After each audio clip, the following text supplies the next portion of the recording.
자, 열왕기하 10장에서 말씀 받겠습니다. 25절부터 29절. 번제 드리기를 다하매 예후가 호위병과 장관들에게 이르되 들어가서 한 사람도 나가지 못하게 하고 죽이라 하매 호위병과 장관들이 칼로 저희를 죽여 밖에 던지고 바알의 당 있는 성으로 가서 바알의 당에서 목상들을 가져다가 불사르고 바알의 목상을 헐며 바알의 당을 회파하여 변소를 만들었더니 오늘날까지 이르니라.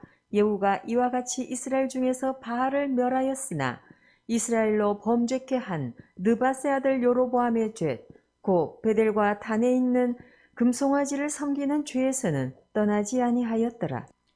그래서 이런 말씀을 통해서 우리가 이제 알 수 있는 게 뭐냐면 그 예후 같은 대단한 신앙의 개혁자도 눈에 보이는 우상들을 깨트리긴 비교적 쉬운 거예요. 눈에 보이니까. 근데 마음속에 있는 금송아지, 그걸 떠나는 게 쉽지 않더라는 겁니다. 그만큼 물질 우상을 깨트리기가 쉽지 않은 거예요. 그래서 그게 깨진 사람은 인생이 바뀌는 거예요. 그래서 하나님하고 같은 그 저울에 달아놓고 재고 앉았는데 사람들이 하나님을 선택할까 물질을 선택할까 하고 그 정도 위력이 있는 거예요. 이 물질이. 그래서 그걸 깬다는 게 쉽지 않습니다. 단 그게 깨지는 사람은 인생이 바뀌어요. 가치관이 바뀌고 가는 길이 달라집니다. 그래서 그게 어렵기 때문에 그 마음속에 금송아지, 즉 물질 우상을 깨트린 사람은 그때부터 신앙생활에 진정한 변화가 옵니다. 열매들이 나타나기 시작해요. 이게 무슨 돈 내놔라 그런 얘기를 하는 게 아니에요. 그런 얘기가 아니고 물질 문제는 신앙 안에서 인생 전반을 바꾸는데 아주 중요한 역할을 한다는 얘기를 하는 거예요. 이 교회라는 데가 원래 그래요. 무슨 특정인이 무슨 물질을 드린다고 해서 유지되고 안 드린다고 유지가 안 되고 그런 단체가 아닙니다. 이게. 벌써 이미 2000년이 된 단체 이게. 그렇죠? 2000년이 훨씬 넘어서 유지되는 단체입니다. 앞으로도 주님 오실 때가 여전히 유지가 됩니다. 이것은 누가 특정인을 얘기를 하는 게 아니고 우리 인생 전반에 변화가 온다는 얘기를 하는 거예요. 그래서 그 종교개혁자 마틴 루터라고 있거든요. 그 마틴 루터라는 사람이 말하기를 누구든지 지갑이 회개하기 전에는 진정으로 회개한 게 아니다. 그런 용어를 썼거든. 간단한 말 같은데 상당히 의미 있는 거예요. 그게. 지갑이 회개를 안 했는데 그 사람이 회개가 될 수가 없다는 거예요. 마음이 거기 다 걸려 있는데. 하나님 앞에서 이 돈 문제에 대한 가치관이 정립이 안 되는데 그 다음 진도가 나갈 리가 없는 겁니다. 그래서 거기서 자꾸 걸리는 거예요. 거기서. 그러니 말 나온 김에 이 물질 심는 거에 대해서 좀 말하고 지나간다면 하나님께 물질을 심는다는 것은요. 그 결과를 좀 큰 그림에서 봐야 됩니다. 큰 그림에서. 야바이 판이라고 있죠. 야바이. 야바이가 뭔지 압니까? 여러분? 돈 넣고 돈 먹는데. 그래서 이 물질을 하나님께 심는다는 것은 돈 넣고 돈 먹기식 얘기를 하는 게 아니라는 거예요. 그게 아니라는 것과 또 그래서 안 된다는 이유는 조금 이따 얘기를 할 겁니다. 하나님께 물질을 심으면 그분께서는 그 심은 사람의 인생 전반에 걸쳐서 가장 좋은 것으로 가장 필요한 것으로 맞춤복으로 갚아주신다는 거예요. 예를 들면 그 사람의 건강 문제가 있다라든가 또는 뭐 자녀 문제라든가 하는 일에 뭐 형통이 필요하다라든가 하여튼 그 사람 필요한 게 있을 거 아닌가요? 그걸 맞춤복으로 역사를 해주시는 거예요. 그러니까 이게 단순히 뭐 돈 놓고 돈 먹는다 이런 얘기를 하는 게 아니라는 거예요. 아니, 자녀들 장래를 책임져 주시면 그 통장에 돈 얼마 쌓이는 거 비교하겠는가? 그렇죠? 네. 심을 때는 당장 눈앞의 것만 보지 말고 앞으로 일어날 큰 그림을 기대해야 됩니다. 누군가 이제 하나님께 복을 받는 비결 중에 하나가 뭐냐면 그분께서 심는 그에게 내가 심었다면 나에게 빚 감정을 갖게 만드는 거예요. 하나님으로 하여금 빚 감정을 갖게 하는 겁니다. 누군가 심에 지나친 헌신을 하죠. 그럼 하나님께서 그 사람에 대해서 무슨 감정을 갖냐면 빚 감정을 가지세요. 빚 감정. 그래서 결정적인 때에 누르고 흔들어서 갚아주신다는 거죠. 이건 내가 살면서 경험을 하는 거니까. 그래서 당장 뭐 내가 무슨 어디 빚이 있다. 그 빚을 갚는 것보다 더 순서적으로 앞서야 될 게 뭐냐. 그분으로 하여금 나에게 빚 감정을 갖게 하는 겁니다. 그럼 사람이 갚아주는 건 조막손이지만 하나님이 갚아주시는 건 뭐라고 표현해야 되나? 뭐 포크레인이라고 그래야 되나? 뭘 하든 간에 뭘 드리든 간에 하나님께서 감동을 받으시게 해서 그분께서 나에게 빛 감정을 갖게 하시는 게 중요하다는 거예요. 시편 126편 5절 6절. 눈물을 흘리며 씨를 뿌리는 자는 기쁨으로 거두리로다. 울며 씨를 뿌리러 나가는 자는 정령 기쁨으로 그 단을 가지고 돌아오리로다. 누군가가 눈물을 흘리며 씨를 뿌렸다. 그 말은 하나님께서 그 눈물을 흘리며 씨를 뿌리는 자에 관해서는 빛 감정을 가지신다는 거예요. 빛. 그래서 그 결과가 어떻다는 거예요? 그렇게 심은 사람은 기쁨으로 단을 거두게 한다는 거죠. 기쁨으로. 그러니까 물질이 뭐 생겼다라든가 들어왔을 때 내 빚부터 해결하려고 하면 그것은 눈물을 흘리며 씨를 뿌리는 게 아닌 거죠. 그러니까 기쁨으로 단을 거둘 일이 없는 거예요. 그래서 아이고 눈에 돈 띄었을 때 빨리 빚부터 갚아야지. 그래서 눈물로 씨를 뿌리는 게 아니라니까. 그러니까 기쁨으로 단을 거둘 일이 없다는 거예요. 하나님으로 하여금 빚 감정을 갖게 하는 게 중요합니다. 내 인생에. 예를 들어서 누군가가 직장에서 무슨 보너스가 나왔는데 그걸 다 심었다. 그럼 그분이 빚 감정을 가지시는 거예요. 그 사람에 대해서. 그래서 구약성경 말라기에 나온 대로 그분의 기념책에 기록을 해놓습니다. 그래서 가장 필요한 때 그가 꼭 필요한 게 무엇인가 맞춤복으로 갚아주신다는 거예요. 그러니까 심는 것을 돈 놓고 돈 먹기식으로 생각하면 안 되는 거죠. 그 종로교회에서 내 근무할 때 보면 그 종로고가 거기에 막 그런 판 많이 나와요. 야바이견들이 그러는 거예요. 자, 돈 놓고 돈 먹기, 뭐 돈 놓고 찍기만 해 어쩌고 눈만 밝으면 돈 벌어 뭐 그러거든. 나 그거에서 돈 따는 사람 못 봤습니다. 문자가 들어오면 야바이에요. 속임수거든요. 그거 해서 난 돈 따는 사람 못 봤다니까. 그러니까 하나님의 드리는 물질을 그렇게 돈 놓고 돈 먹기 생각하면 안 된다는 거죠. 왜냐면 거질 수가 없어요, 그러냐. 그래서 앞서 말했듯이 하나님께 심는 것을 그렇게 돈 놓고 돈 먹기 식으로 생각하면 안 된다는 거예요. 그건 결과적으로 속는 결과밖에 안 나와요. 또 끝내 아무것도 건지를 못합니다. 그래서 하나님께 심는 것은 금방 뭘 심었더니 금방 손에 쥐어진다 이렇게 생각하지 말고 큰 그림에서 보라는 거예요. 큰 그림에서. 그래서 당장 눈에 뭐가 들어오냐 그렇게 급히 맘먹을 게 아니라 내 당대 또는 내 자손대도 있는 거니까 큰 그림에서 봐야 된다는 겁니다. 그래서 우리가 하나님께 심은 것은 반드시 성경 말씀 그대로입니다. 누르고 흔들어서 그것도 맞춤복으로 아무래도 누르고 흔들어서 넘치도록 부어주리라. 누가복음 6장 38절에 나온 말씀입니다. 아브라함이라든가 뭐 성경에 나온 유명한 인물들 여호수아라든가 또 사무엘이라든가 뭐 다윗이라든가 성경에 기록된 아주 유명한 신앙의 용사들은 다 물질 우상을 깨트린 사람입니다. 그러니까 그 생애가 빛나는 거예요. 앞으로 치고 나갈 수가 있는 거예요. 근데 그게 안 깨진 사람은 그게 마치 내 낙하산처럼 뒤를 잡아다녀요. 근데 앞으로 나가지 못하는 거예요. 이것은 단순한 얘기가 아니라 내 인생 전반을 바꿀 수 있느냐는 얘기를 하는 거예요. 자, 그럼 하나님께서는 우리가 그렇게 물질 우상, 금송아지를 왜 이렇게 깨트리시길 원하시는가? 그래서 그 말을 하기 전에 먼저 하나 볼 게 있는데 뭐냐면 우선 하나님의 자녀들이 금송아지를 섬기면 돈을 사랑하면 어떤 현상이 일어나는가 하는 겁니다. 어떤 현상이 일어나는가? 그때부터 그 사람은 하나님을 전심으로 따르지 못해요. 자꾸 마음이 나뉘는 거예요. 그것 때문에. 그게 나 자꾸 잡으니까. 그러니까 하나님 믿는다고 말은 하는데 전심으로 마음이 안 가는 거기. 신앙 단계에서 맨 거기 있는 거죠. 이제 머물러 있는 거죠. 마음이 자꾸 나뉘기 때문에 한 마음이 안 되기 때문에 전심으로 하나님께 내 마음을 드릴 수가 없는 거예요. 그러니까 신앙생활이 제대로 되지 않죠. 왔다 갔다 하는 거예요. 밭이 제대로 안 갈리는 거예요. 옥토가 안 되니까 뿌려도 열매가 안 나는 겁니다. 당연히 밭이 제대로 안 갈려요. 열매도 시원치 않습니다. 젊은 층에 있는 사람들, 이 학생층이나 어린 층에서 무조건 일생 두고 심어야 됩니다. 계산할 필요가 없어요. 나이 든 사람이야. 뭐 내가 심어서 또 뭐 자식 때나 거둘려나 그렇게 생각할 수 있을지 모르지만 그것도 나쁜 건 아닙니다만 젊을 땐 무조건 심어야 돼. 계산할 필요 없어요. 내 인생에 다 거두는 건데 뭐. 열왕기하 10장 28절 29절. 여호가 이와 같이 이스라엘 중에서 바알을 멸하였으나 이스라엘로 범죄케 한 느바세 아들 여로보암의 죄 곧 베델과 단에 있는 금송아지를 섬기는 죄에서는 떠나지 아니하였더라. 예후가 여러 가지 일을 했는데 딱 한 가지를 못하는 거야. 그 금송아지를 섬기는 죄, 물질 문제를 해결 못하는 거야 이 사람이. 그리고 결과가 어떻다는 게 또 나오겠죠 성경에. 그 결과가요. 31절 읽어보세요. 그러나 예후가 전심으로 이스라엘 하나님 여호와의 율법을 지켜 행하지 아니하며 여로보암이 이스라엘로 범하게 한 그 죄에서 떠나지 아니하였더라. 네, 한마디로 예후의 마음이 물질 우상이 안 깨지니까 하나님께 대한 전심, 즉 온전한 마음이 될 수가 없더라는 겁니다.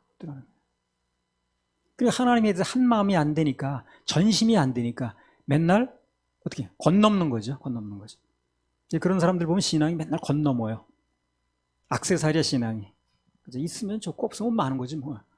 교회는 그냥 덜렁더 시간 나면 오는 거고 안 나면 많은 거고 이런 식으로 해버리는 거예요. 그래서 예후가 금송아지를 못 깨뜨리니까 하나님 앞에서 늘 반마음이었다는 겁니다.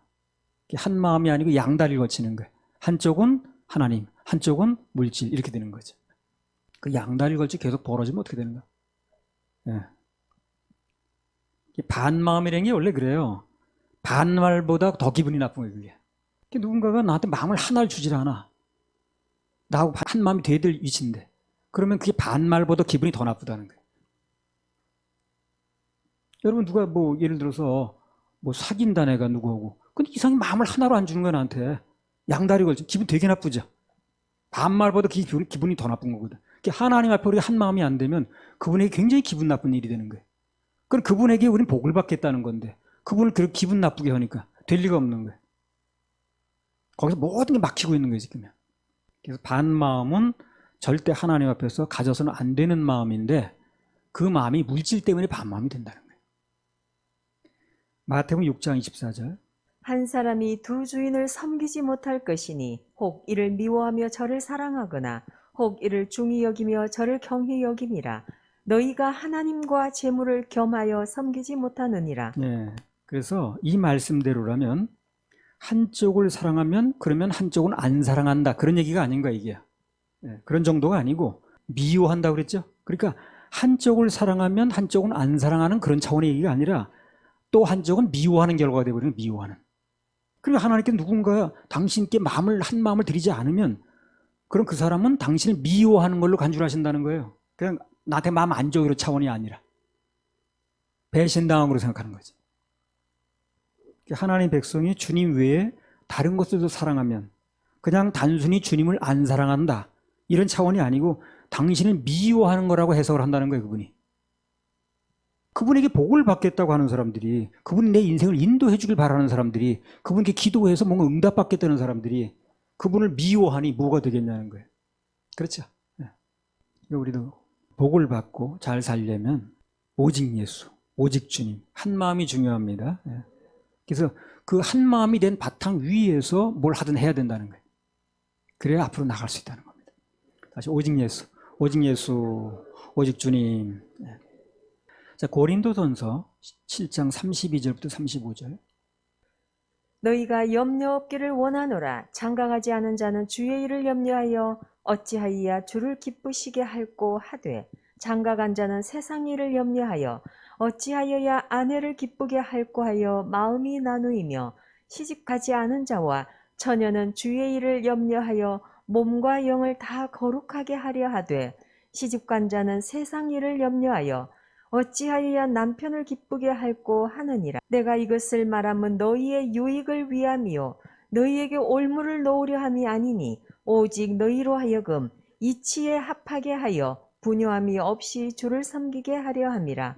자, 여기 보면 비록 그 남편이나 부인, 배우자가 아니라 할지라도 가까운 사이죠. 그렇다 할지라도 그것 때문에 마음이 나뉜다면 그게 바로 우상이 된다는 얘기라는 거예요. 그래서 결국은 해롭다는 거죠. 그래서 남편이 됐든 부인이 됐든 그게 내가 사랑하는 어떤 게 됐든 간에 내가 갖고 싶은 뭐가 됐든 간에 그것 때문에 마음을 뺏기게 되면 그게 바로 우상이 된다는 얘기를 하는 거예요. 35절에 보면 내가 이것을 말하면 너희의 유익을 위함이라고 그랬거든요. 유익을. 하나님 외의 것에 마음을 뺏기면 그것이 어떤 것이 됐든 간에 결국은 나에게 해롭습니다. 그게 뭐 돈이든 권력이든 무슨 직위든 어떤 사람이든 학위든 심지어 어떤 뭐 애완동물이든 무슨 취미가 됐든 그런 것에 마음을 뺏기면 그게 나한테 행복을 주질 않아요. 결국 상처만 주고 떠나갑니다. 뭐 예를 들면 그런 것도 있더라고. 내가 어느 팀을 열렬히 응원을 해. 무슨 뭐 프로야구를 응원한다든가 그 팀은 꼭 지더라고. 예. 그래서 나한테 상처를 줘. 기분 나쁘게 오늘 그 기분 나빠 죽겠네 정말. 한 번만 치지고 못 쳐가지고 아웃 당해가지고 그렇게 역전되는 거야. 이런 생각이 들어가고 행복이 없어요. 이 세상에 마음 거는 거는 정말 행복이 없더라고.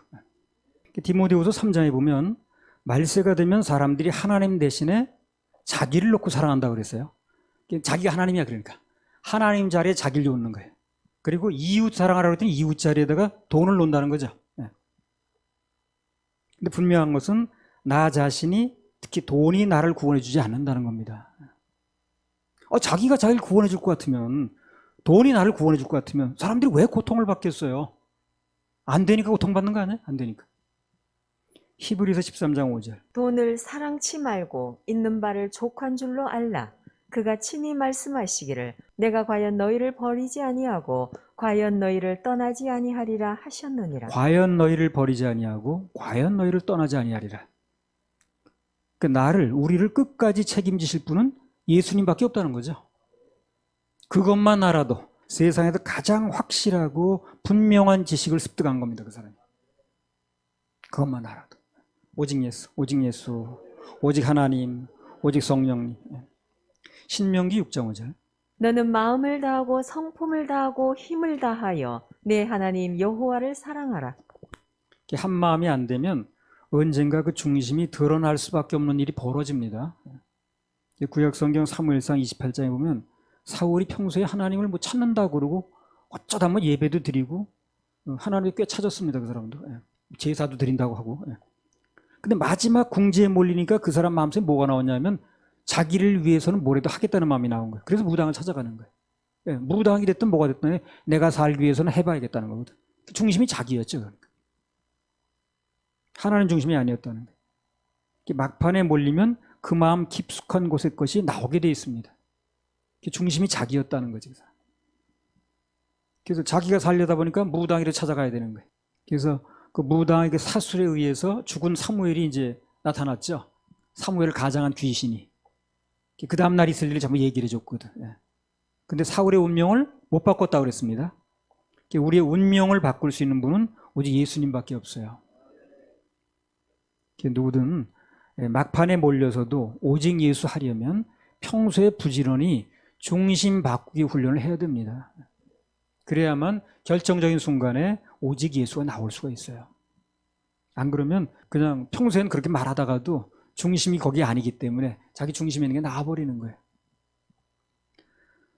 열왕기하 10장 30절 31절. 여호와께서 예후에게 이르시되 내가 나보기에 정직한 일을 행하되 잘 행하여 내 마음에 있는 대로 아합 집에 다 행하였은즉 내 자손이 이스라엘 왕위를 이어 4대를 지나리라 하시니라. 그러나 예후가 전심으로 이스라엘 하나님 여호와의 율법을 지켜 행하지 아니하며 여로보암이 이스라엘로 범하게 한 그 죄에서 떠나지 아니하였더라.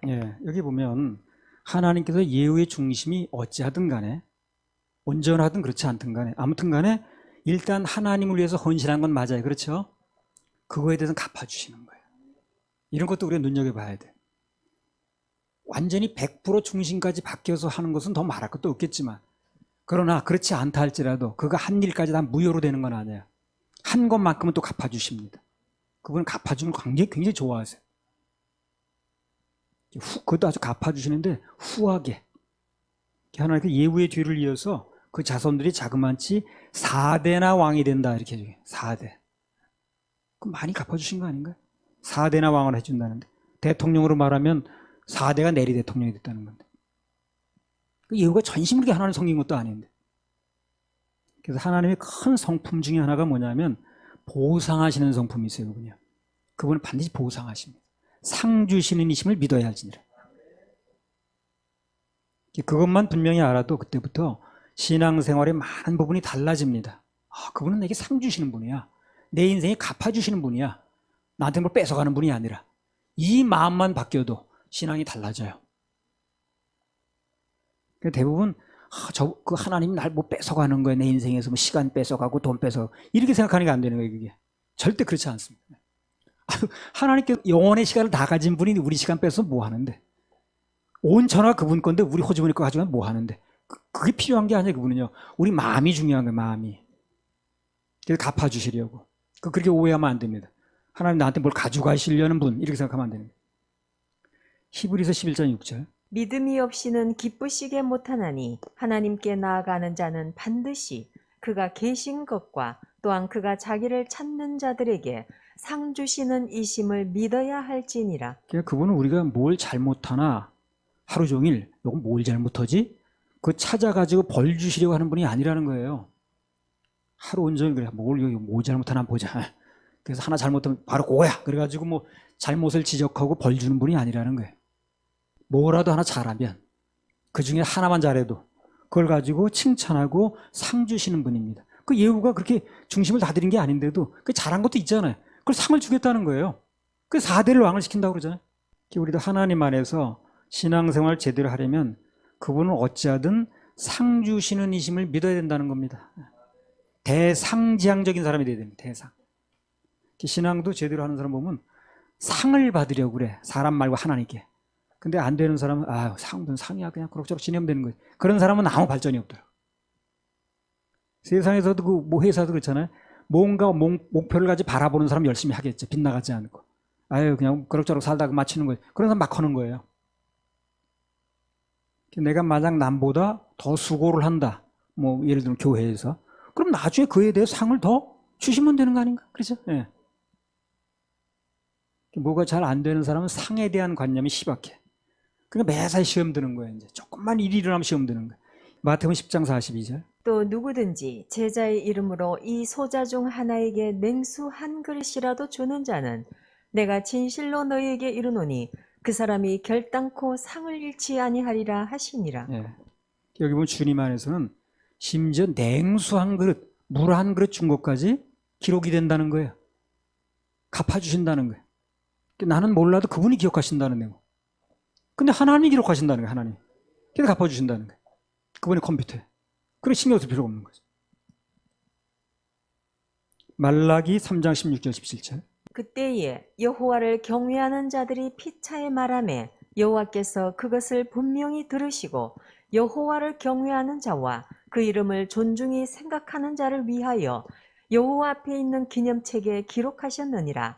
만군의 여호와가 이르노라. 내가 나의 정한 날에 그들로 나의 특별한 소유를 삼을 것이요 또 사람이 자기를 섬기는 아들을 아낌같이 내가 그들을 아끼리니. 여기 보듯이 하나님 앞에는 생명책만 있는 게 아니에요. 우리의 모든 것을 기록해서 상 주시려는 기념책도 있다는 거예요. 그걸 보는 거예요. 이 사람이 이런 일을 했네. 그래서 그것이 이제 하나님 손에 들려 있는 순간 그 사람이 꼭 필요할 때가 있거든. 인생에 살다 보면 그때 갚아주시는 거예요. 그래서 앞서 하나님께 빚 감정을 갖게 하는 게 중요하다고 그랬잖아요. 마태복음 25장 37절부터 40절. 이에 의인들이 대답하여 가로되 주여 우리가 어느 때 주의 줄이신 것을 보고 공개하였으며 목마르신 것을 보고 마시게 하였나이까.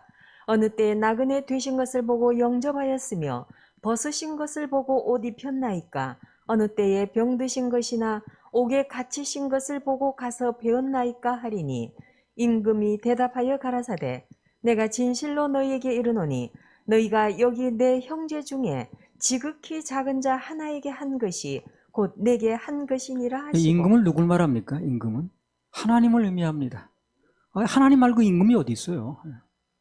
여기 보면 양들 편에 있는 사람들은 하나님께서 상을 주시겠다고 하는데도 내가 뭘 했는데 상을 받습니까? 이렇게 나오는 거예요. 한마디로 말하면 주님이 다 하셨다는 거죠. 그런 얘기 아니겠어요? 상을 주겠다고 그러니까 내가 뭘 했는데요? 상을 받게요. 그러는 얘기는 주님이 하셨다는 얘기를 하는 거예요. 그래 모든 것을 주님이 하셨다고 주장하는 사람이 바로 양이더라고. 염소는 내가 하는 사람이고. 양들 편에 있는 사람들은 자기가 한 것을 다 기억도 못했는데 주님께서 미처 기억도 못한 걸 다 기억하셨다가 갚아주시더라는 거예요. 고린도전서 15장 58절. 그러므로 내 사랑하는 형제들아 견고하며 흔들리지 말며 항상 주의 일에 더욱 힘쓰는 자들이 되라. 이는 너희 수고가 주 안에서 헛되지 않은 줄을 알미니라. 지금 그러니까 뭔가 하나님 앞에서 뭐 헌신을 한다라든가 충성을 하다가 피곤을 느끼는 사람이 있다면 절대 낙심하지 마세요. 보상하시는 하나님께서 반드시 갚아주십니다. 이 반드시란 말은 꼭 할 때만 쓰는 용어예요. 예외가 없을 때 쓰는 거예요. 그치? 반드시란 말은 예외가 없잖아요. 그리고 반드시란 말은 예외 없이 갚아준다 그 말입니다. 그 상은 당대에서 끝나는 게 아니라 뭐 우리가 이제 결혼하면 자식도 낳고 그러는데 또 그 자식이 또 결혼하면 손자도 낳고 그러잖아요. 자손만대 따라다닙니다. 자손만대. 당대 끝나는 게 아니에요. 그렇게 하실 하나님께 박수 한번 해드립니다. 자, 열왕기하 10장 32절부터 33절. 이때에 여호와께서 비로소 이스라엘을 찢으심에 하사엘이 그 사방을 치되 요단 동편 길르앗 온 땅 곧 갓 사람과 르벤 사람과 므낫세 사람의 땅 아르논 골짜기에 있는 아로엘에서부터 길르앗과 바산까지 하였더라. 어떤 주석책에 보니까요, 그런 얘기를 써놨더라고. 하나님께서 아람 왕 하사엘을 통해서 예후가 다스린 이스라엘을 이제 치게 하셨다는 거예요. 근데 그 이유가 뭐냐? 그 예후가 왕권을 세우는 과정에서 너무 포악하게 했다는 거지. 그래서 아람 왕을 통해서 징계를 하시는 거라는 거예요. 그런 분석을 해놨더라고요. 그 주석에. 물론 그 예후가 왕이 되는 과정에서 사람을 많이 죽인 건 맞습니다. 그 아합의 아들 70명이 죽은 것도 사실상 그 예후가 영향을 준 거죠. 그냥 죽인 건 아니잖아요. 예후가 직접 가서 죽인 건 아니지만 예후가 영향을 줬기 때문에 죽인 거 아니에요. 그리고 길에서 만난 뭐 아시아의 친척 42명이든가요? 그것도 죽였고, 바알의 제사장도 몰살시켰고. 근데 전에 인천에서 성회할 때 하나님께서 이 예후에게 어려움이 온 근본적인 이유를 말씀하시더라고요. 열왕기하 10장 32절. 이때에 여호와께서 비로소 이스라엘을 찢으심에 하사엘이 그 사방을 치되. 여기 보면 이때에 그랬습니다. 이때에 하나님께서 이 하사엘을 통해서 이스라엘을 치게 만드셨다는 거예요. 이스라엘이 찢어졌다는 거죠. 그럼 그때가 언제냐는 거예요. 그때가 그렇게 하실 때가 언제냐?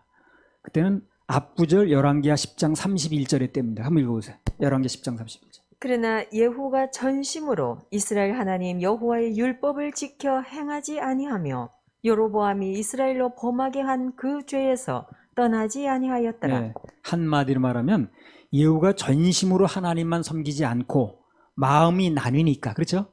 나뉘니까 하나님께서도 예후가 다스린 나라를 찢으셨다는 거예요. 그러니까 예후가 전심으로 하나님을 섬기지 않고 따르지 않고 하나님을 향하여 가는 마음이 온전치 않다 보니까 눈에 보이는 나라가 나뉘어졌다 그 말이에요. 그래서 영맥과 육맥이 같이 가는 거예요. 따로 노는 게 아니고. 그래서 육적으로 어떤 문제가 나타났다는 건 영적인 문제하고도 결부가 되어 있는 거예요. 하나님과 마음이 나뉘게 되면 그걸로 끝나는 게 아니라 영맥이니까. 육적으로 눈에 보이는 어떤 것이 찢어질 수 있습니다. 그 영맥과 육맥이 같이 가요. 그래서 예후가 하나님에 대한 마음이 나뉘어지니까 이 나라가 찢어지는 거야 지금 한마디로.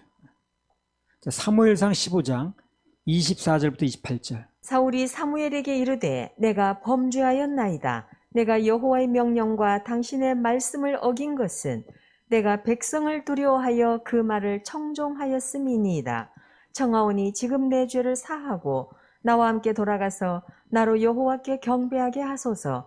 사무엘이 사울에게 이르되 나는 왕과 함께 돌아가지 아니하리니 이는 왕이 여호와의 말씀을 버렸으므로 여호와께서 왕을 버려 이스라엘 왕이 되지 못하게 하셨음이니이다 하고 사무엘이 가려고 돌이킬 때에 사울이 그의 겉옷자락을 붙잡음에 찢어진지라. 사무엘이 그에게 이르되 여호와께서 오늘 이스라엘 나라를 왕에게서 떼어서 왕보다 나은 왕의 이웃에게 주셨나이다. 똑같은 얘기입니다.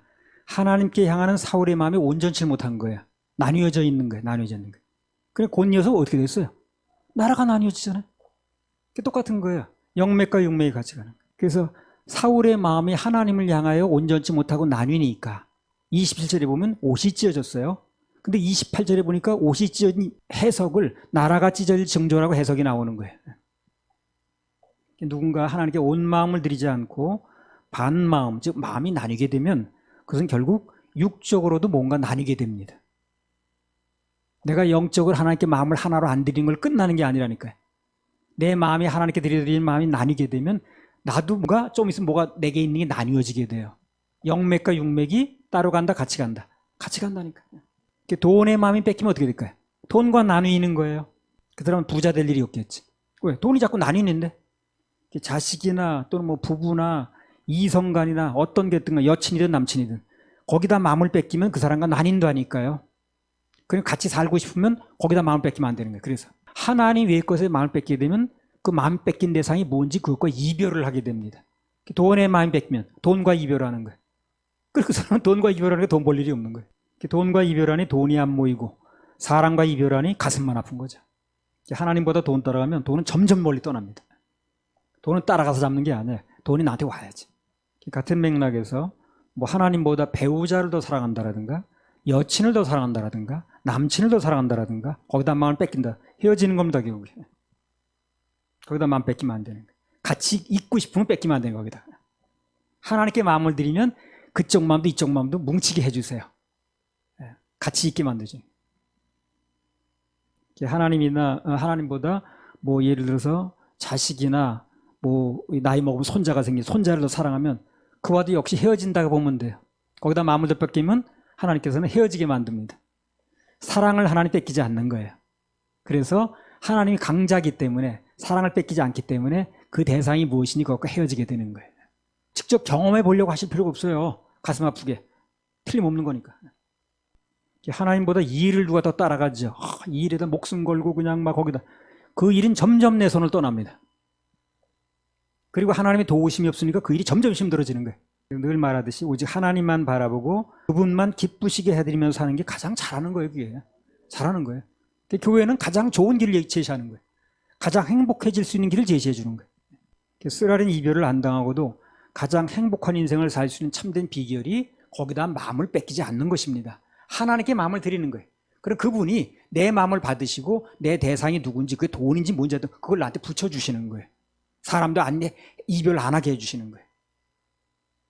그 비결이 거기 있는 것입니다. 원래 하나님께 박수 한번 해드려요. 그래서 이제 열왕기하 10장을 통해서 무려 5주를 설교했습니다. 간단한 예화 하나를 들고 열왕기하 10장을 모두 마치겠습니다. 어느 중년 여인이 유행가에 그 가사를 붙여가지고 이런 말을 했다고 그래요. 사실상 고백을 한 건데 내가 한번 어디 책에서 읽었습니다. 딸, 아직도 그대는 내 사랑. 유행가 가사 이거예요. 아들, 희미한 옛사랑의 그림자. 사위, 가까이 하기엔 너무나 먼 당신. 남편, 미워도 다시 한번. 자, 이 말을 통해서 우리는 뭘 알 수 있는 거예요, 그러면? 간단한 이걸 교훈을 얻는다면. 여자에게 진정한 마음의 안식과 평안을 준 존재는 없다는 겁니다. 그런 얘기를 하는 거예요. 안 채워진다는 거죠. 모든 것이 확실치가 않은 거예요. 일반적으로 보면 그래요. 남자는 일을 사랑하는 경향이 있습니다. 일을 사랑해. 여자는 자식을 사랑하죠. 그래서 그 결과는 거기다 마음을 뺏기게 되면 남자나 여자나 다 마음에 상처를 안기가 쉽다는 겁니다. 일이 아무리 좋아 보세요. 그 일이 아무리 내가 좋아도 언젠가 이 일은 그 남자의 손을 떠납니다. 안 놓고 싶어도 놔야 돼요. 그 정년퇴직이 그래서 있는 거예요. 내가 아무리 이걸 하고 싶어도 언젠가 놔야 됩니다. 떠나요. 뭐 은퇴도 있는 거 그래서 있는 거예요. 자식은 어떻습니까? 언젠가 여자 품을 떠납니다. 그래서 품 안에 자식이란 말이 있는 거예요. 미워도 다시 한번. 그러다 보니까 나중에 다시 한번 배우자 찾게 되겠죠. 뭐 정이라는 게 뭐 고운 정만 있는 게 아니잖아요. 미운 정도 있으니까. 그래도 이제 필요할 때 끝까지 남아있는 것은 뭐 배우자다 그런 얘기인가 본데. 근데 중요한 건 뭡니까? 그 배우자도 언젠가 내게서 떠난다는 거예요. 계속 있지는 않아요. 그래서 지금 배우자 없이 혼자 된 사람도 있죠. 떠나서 그런 거예요, 그게. 그래서 우리는 영원한 신랑인 예수님을 만나야 됩니다. 떠나지 않는, 온 세상 날 버려도 주 예수 안 버려. 그래서 온 세상이 떠나가도 나를 버리지 않을, 나와 함께 계실 그분을 만나야 돼. 그분. 영원한 신랑인 예수를 만나야 됩니다. 그래야 참 만족이 있고 진정한 행복을 찾은 것입니다. 진정한 행복을 찾으시기 바랍니다. 영원한 신랑 예수를 만난 사람은 더 이상 불안하지 않아요. 버림받을 일도 없고 떠날 일도 없으니까. 목마르지 않습니다. 그런 분을 만나시기 바랍니다. 만나고 싶은 분들은 간증의 표시로 박수 한번 올려드려요. 만나고 싶습니다. 할렐루야. 하나님께 박수 올려드려요.